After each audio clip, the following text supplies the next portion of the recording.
Hey guys, welcome back to another episode of Health Ignited with Dr. Sonia Jets and myself, talking all things hormones and relationships and how to optimize your health for longevity, health span, and a beautiful future with your grandkids and maybe great grandkids one day, right?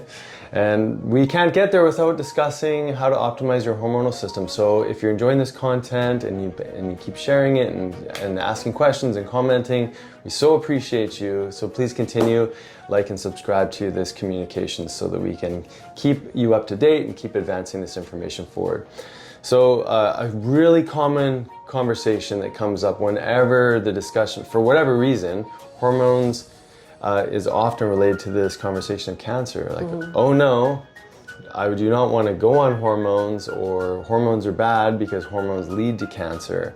And it's such a common question, and with most patients in our clinic, you know, even if they're considering how to optimize it through just natural means to maybe bioidentical, one of the first things, well, I heard it caused cancer. Right. And, you know, we're not cancer or oncologists, we're not specialists in the realm of oncology, but we do have a really good understanding of working with individuals, and we've never seen cancer ever show up in a patient of ours as a result of optimizing their hormones. So, yeah, like, where does some of the, like, do you get that question often in clinic? Yeah, and I often hear stories about women wanting to go on hormones, and maybe they brought that topic up with their doctor or talked to a pharmacist, and that is the first reaction of like, well, no, we can't because it causes cancer.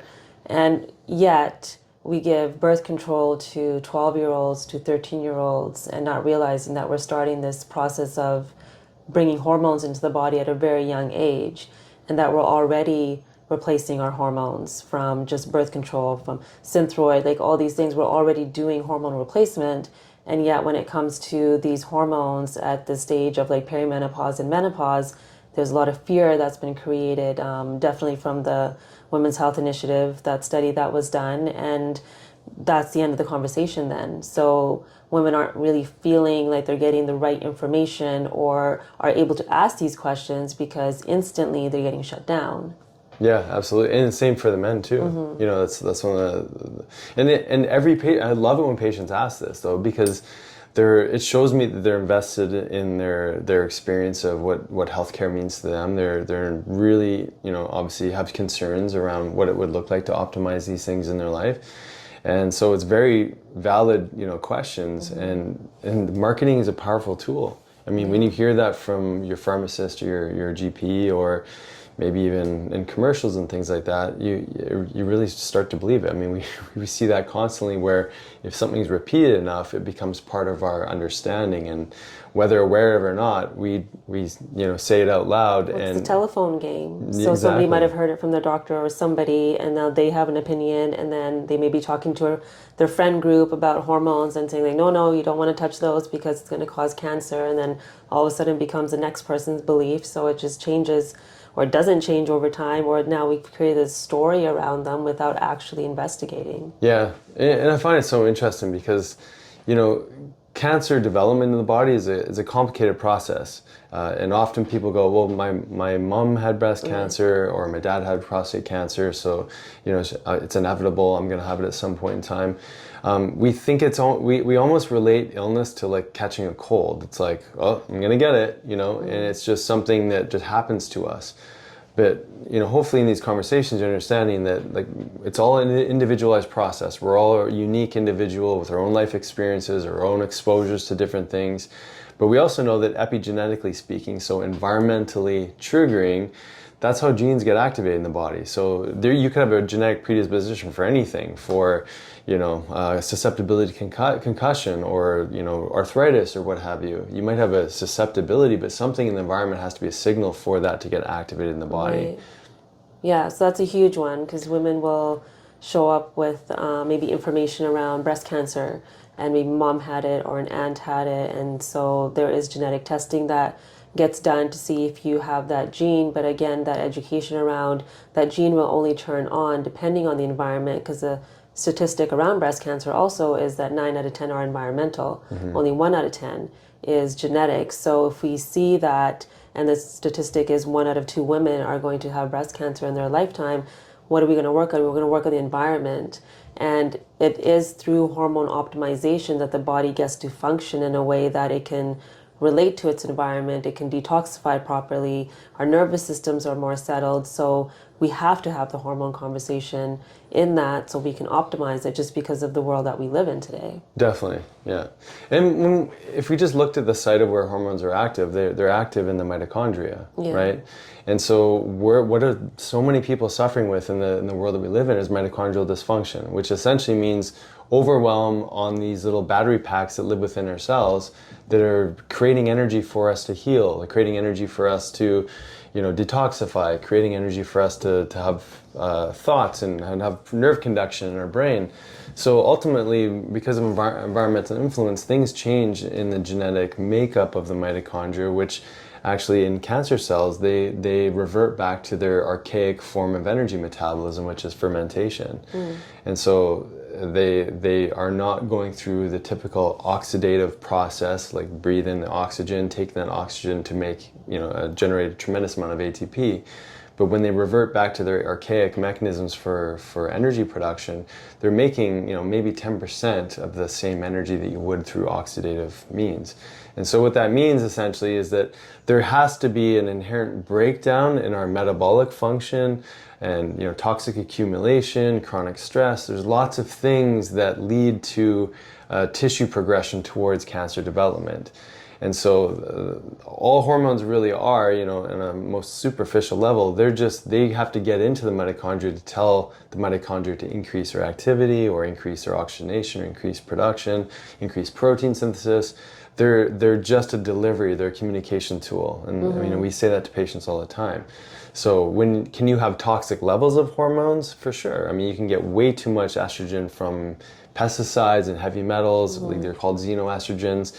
They can really bioaccumulate in the tissues. There's a lot of hormone disrupting chemicals that are in our environments. So yeah, absolutely, you can get toxic exposure to too much hormone. But really, that's not what was shared in the study, right? And if you think about the food that you're eating, again, we're not asking the right questions. Like if you're eating dairy products, for example, even if it's organic, even if it's grass-fed, all of that, naturally, milk will have hormones in it. So you're already consuming hormones. And especially if you're not eating organic fruits and vegetables, the pesticides look like estrogen.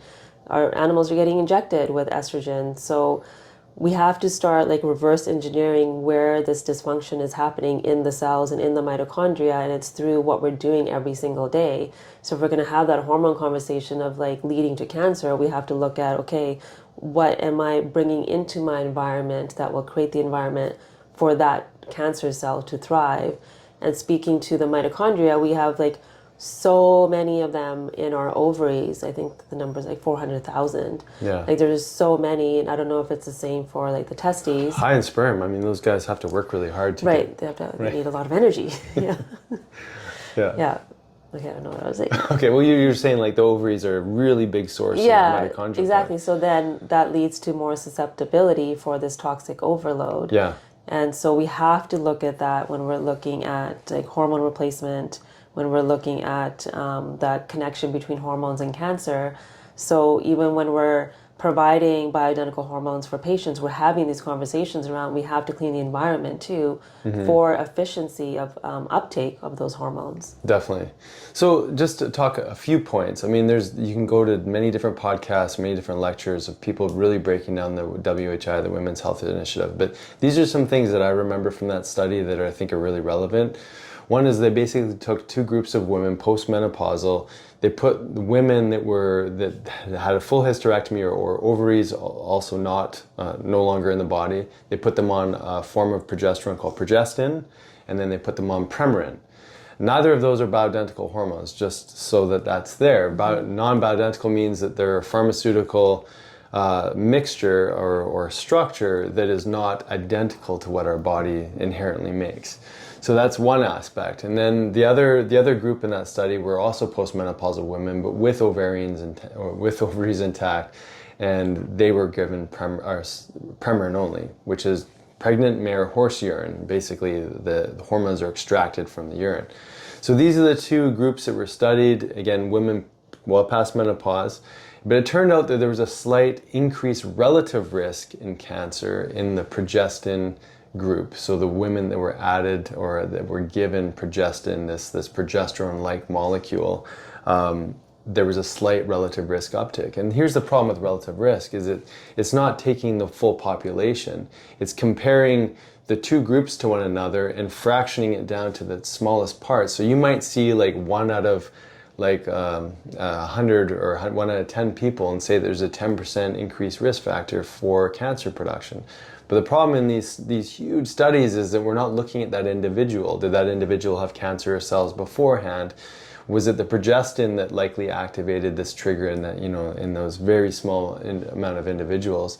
And so we're trying to like take that information, extrapolate that over to what we would call optimizing our hormone levels, not to a super physiological level, but within a physiological normal level.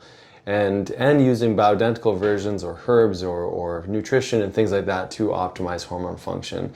And so we're kind of trying to compare apples to oranges in that, in using the information of Women's Health Initiative. But unfortunately, this is where so much of that understanding around it causes cancer. Because in the Premarin only group, there was a reduction in cancer, there was a reduction in strokes and other cardiovascular events. So there was actually better outcomes. And we've talked about this before, the role of estrogen in being an anti-inflammatory, having a profound effect on the brain and the cardiovascular tissue. We know that women are also more likely to have heart attacks and things like that post-menopause because estrogen drops. And so despite it not even being a bioidentical source, the Premarin has components of estriol, which are sort of like anti-estrogens or it's this full mixture of all these different estrogens that there's always checks and balances in our hormonal system. So there's 3 main forms of estrogen in women's body, or men's too, but estradiol, estrone, estriol. And so when you get that full mixture, like that was given in the Premarin, it had these checks and balances to keep things in check. Yeah, so I think this is where discernment comes in and really asking yourself those questions. What is my environment like? What are things that can contribute to dysfunction in my mitochondria? Reading more about hormones and understanding like how they work in your body and what's going to support your individual system, and not really just relying on that like one blanket statement that this equals this. Yeah, and that, you hit it there in the head, and that's like taking a generalized, overarching approach and trying to squeeze that idea or metaphor into the individual. And we're just so unique in how we develop, how we age, how we utilize our hormones, how we detoxify our environment, the health of our gut and our microbiome, and early childhood traumas and all sorts of things are contributing events to how we got to where we are now. Right? I think there's a book written about how cancer is actually a fungus. And how a fungal environment will contribute. Or parasitic or viral. It's everything, right? So there's so much information out there to look at, and because that is probably one of the scariest diagnoses someone can get. I mean, there's so many other unfortunate ones too, but this really is the one that I'm sure anyone listening probably knows somebody that was diagnosed. So it can be quite a trigger. So I think it's important to understand all the elements of it, and so we can control what we can control and let go of things that we can't. Yeah, definitely. So really, really important conversation on understanding this. And like I said, we're just kind of presenting you some of the information, scratching the surface, but hopefully giving a bit more of a philosophy around how cancer can progress and develop in the body. And it's not always like what I did today caused things tomorrow. It's our whole life. It's the whole circumstance of many different things that are contributing to allowing things to develop. And those are all those little epigenetic switches that show up over time, from stress to toxin accumulation to dietary choices to circadian rhythms to infections. I mean, there's so many contributing events. It's so hard, I think, and I think this is part of the problem with just medicine and testing or doing big, large studies on huge populations of people, is there's so much individuality, and it's so difficult to say this caused this. In many circumstances, it's not easy to do that. So switching gears a little bit, talking a little bit more about how do we optimize this hormone, specifically now in men. I want to talk a little bit about testosterone and the whole discussion around prostate, because we talked a lot about the Women's Health Initiative, but what does that mean for men? So a lot of men, as we age, we are more likely to develop prostate cancer, right? And so, in this discussion of prostate cancer, we've also heard the story that testosterone causes cancer in men, and it specifically causes prostate cancer. So there's a great book by Dr. Abram Morgan-Taylor. He's a urologist. He really breaks down that the whole dialogue around cancer production really came from 3 studies that were trying to show that testosterone caused prostate cancer. And it turns out that really 2 of the 3 were irrelevant and not well designed. And then in the last study, it came down to 1 individual who had all sorts of different complications. And so they were basing the whole idea of cancer and testosterone on this 1 individual in this 1 tiny little study. If you want, you read his book and get more details on it. But really what this tells me, it's a massive misunderstanding of hormone therapy for men. And now testosterone converts into dihydrotestosterone. There's alpha, there's beta. Alpha is more provoking for testosterone growth, but also as we increase dihydrotestosterone levels, that's what's said to be, causing male hair pattern baldness. Am I saying that wrong? Oh my goodness. Could you say male pattern? Okay, now you got confused. I'm all jumbled up too now. Yeah, contributing to hair loss in men. Yes. So dihydrotestosterone. In a male pattern. Yeah, in a male pattern, yes. I love it. So this dihydrotestosterone has been linked to that, but it's also associated with prostate growth. So the idea is if you give more testosterone, you're going to get more conversion to dihydrotestosterone, and therefore you are increasing your risk factor for prostate growth, therefore prostate cancer. So there's some truth to that. Yes, testosterone does convert into its alpha or beta forms, but beta is again part of that checks and balances. It's keeping this alpha form in check. And then there's things like saw palmetto, B6, zinc, selenium. There's lots of great things that help with that conversion process. But then there's also drugs like Propecia and Flomax and things like that, which men and women are taking for prevention of hair loss. So there's lots of things happening in the realm of the prostate, but the categorical mechanism is, again, it's an individual thing.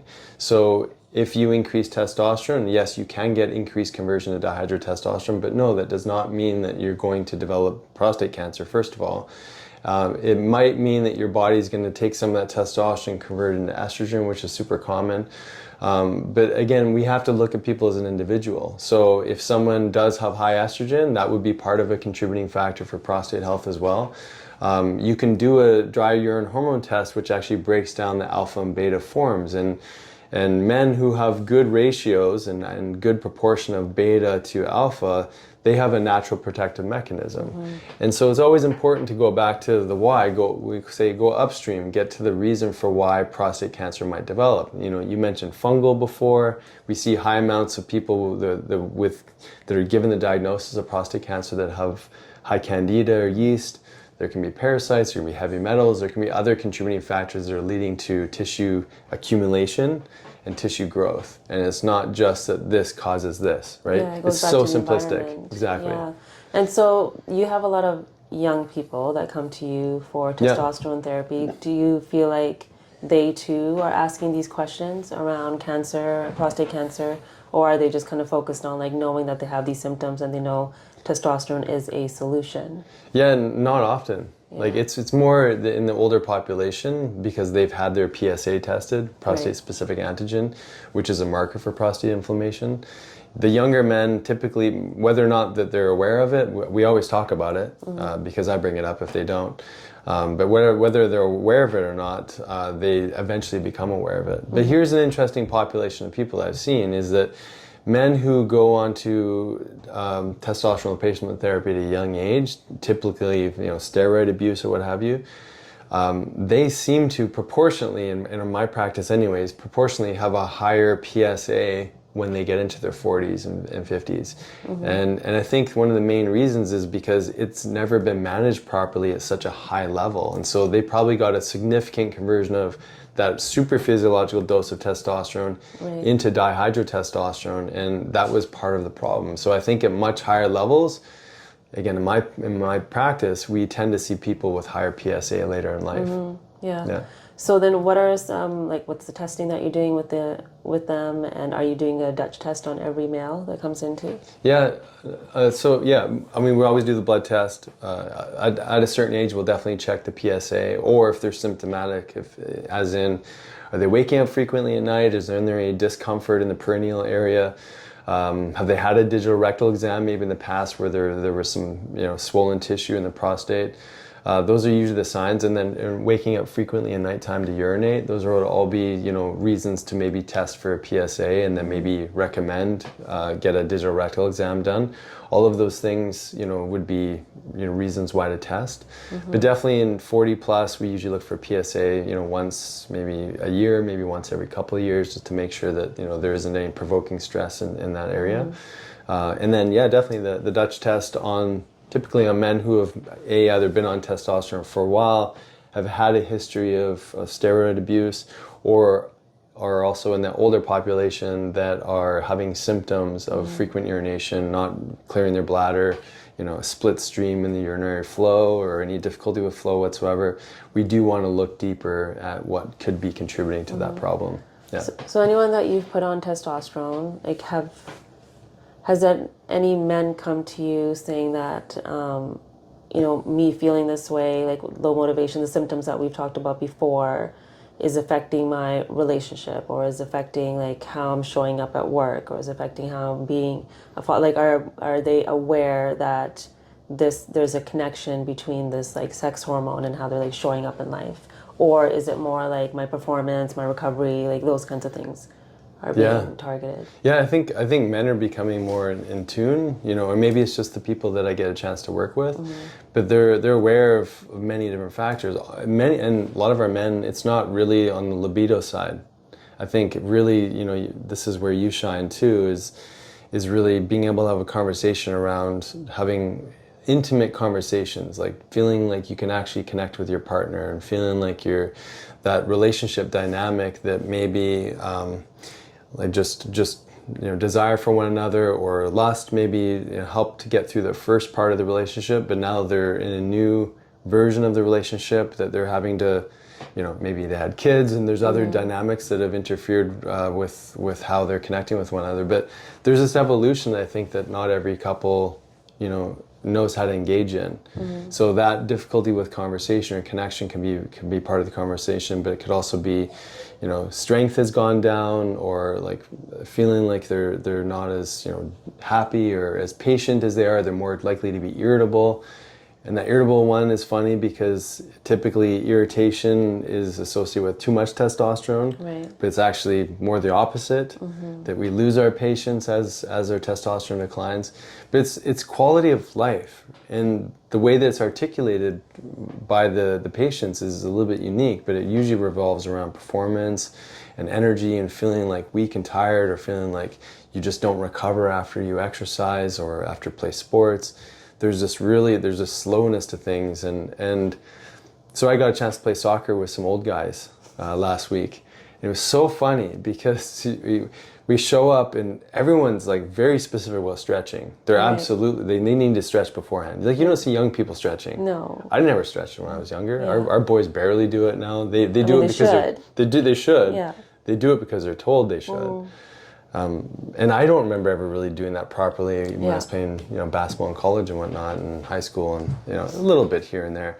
But these guys that showed up to like seniors or like middle-aged soccer, they were all adamant about stretching. They were all talking about like, this guy was out for a week because he got injured in the last game and he turned too fast. Another friend of mine, he's like, I don't want to move too quickly laterally, because if I do, I'm carrying a little extra weight. I might tumble right over and roll my ankle. It's like all these things these are where the conversations are happening. It's happening in the activity where like, I'm not recovering as fast. Yeah. I'm feeling more sore. There's more pain after exercise. Right. Yeah.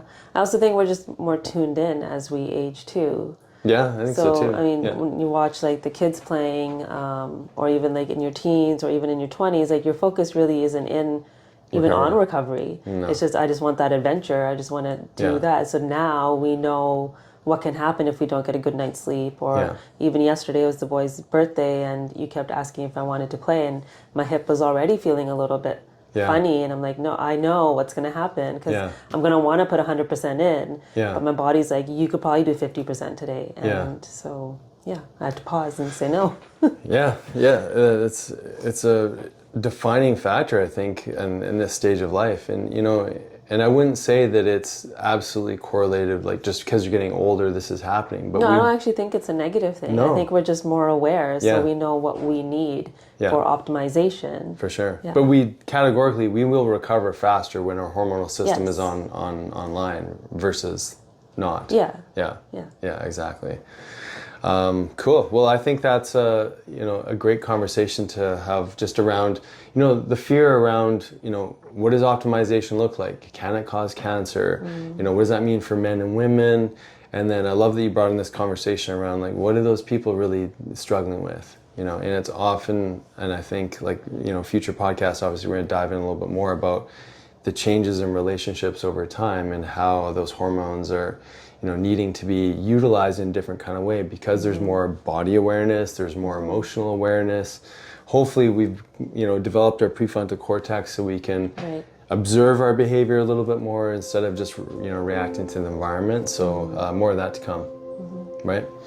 Okay, so hopefully this conversation was of value to you, and maybe it'll just get you start thinking a little bit differently about what does it mean to optimize your hormones. And hopefully we've demystified a little bit of this discussion around cancer and it being an inevitability if someone was to add in hormones or optimize their hormones.